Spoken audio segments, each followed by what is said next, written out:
Magandang araw po mga boxing fans natin dyan. Boxing update po tayo. Matapos manalo si Terence Crawford mga idol, ang ating undisputed na ngayon dito sa super middleweight division. So 168 pounds mga idol. Hinakot, nilimas ni Terence Bud Crawford ang mga belt ni Canelo Alvarez mga idol.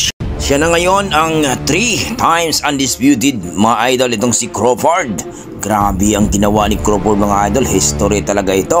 Ang kauna-unahang gumawa ng history na nagiging 3 times world champion, undisputed. Pero ayon kay Crawford mga idol, ibakante daw ang kanyang titulo. Kumbaga, bababa na ito sa 160 siguro mga idol o 154. Kung bababa ito ng 160 mga idol, ayon sa ating mga pinagkakatiwalang source at mga boxing fans mga idol, ay baka daw mapagbigyan ng ating pambato na si Wiljan Mindoro mga idol, ang ating batang prospect na talagang malupit din mga idol. Wala pang talo ito mga idol at talagang kalakasan din ni Wiljan Mindoro. Kung sakali daw mga idol mapagbigyan itong si Wiljan Mindoro, alam naman natin na itong si Sean Gibbons ay isa sa mga napakalupit talaga mag-matchmaker mga idol. Kaya posible daw na itong si Wiljan Mindoro ay mapalaban din ni Crawford mga idol kung pagbibigyan. Pero ayon sa ating mga boxing fans, medyo hilaw pa daw itong si Wiljan Mindoro kung mapalaban dito kay Crawford. Baka nga daw TKO ang aabutin ito. Well mga idol, dapat na ilaban ito si Wiljan Mindoro muna sa mga malulupit na contender, kahit mga rank number 5 daw sa kanyang division mga idol, na kung saan talagang impresibo din ang mga nagawang laban ni Wiljan Mindoro. Talagang TKO din ang mga nakalaban ni Wiljan Mindoro mga idol. Kaya umaasa ang ating mga boxing fans ngayon mga idol na itong si Wiljan Mindoro mapalaban daw dito sa mga top contender mga idol.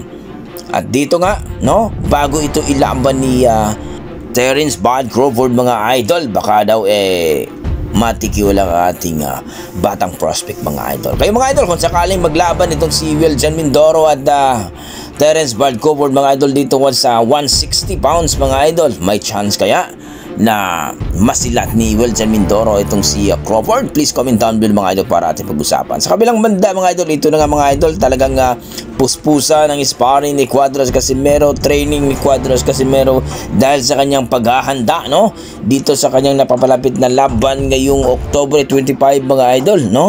Nakasalalay nga daw yun ng binitawang salita ni Naoya Inoue na kung manalo itong si Casimero at impresibi daw dito sa bansang Japan ng kanyang makakalaban daw mga idol ay isang Hapon, ay talagang lalabanan daw ni Naoya Inoue itong si Casimero. Well mga idol, para sa akin naman walang dahilan kung hindi lalabanan ni Naoya Inoue itong si Casimero, dahil may pangalan pa ito at nagiging 3 division world champion ito. Kumbaga itong si Casimero hindi basta-basta itong na makalaban ni Naoya Inoue.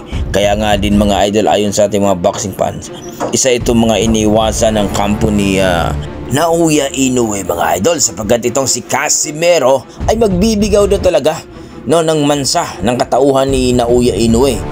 Tatalunin daw talaga ito ni Casimero mga idol, at nangako itong si Casimero ay pagagapangin daw ni Casimero itong si Naoya Inoue kung sakali silang magkaharap mga idol, at ipahiya daw ito sa bansang Japan. Kayo mga idol, ano masasabi nyo dito? Kung sakali mga idol naman na magkasagupa ang ating dalawang malupit, ang monster ng Japan at ang angas ng Pinas, sino kaya ang gagapang sa dalawa? Please comment down below mga idol para ating pag-usapan. Maraming salamat.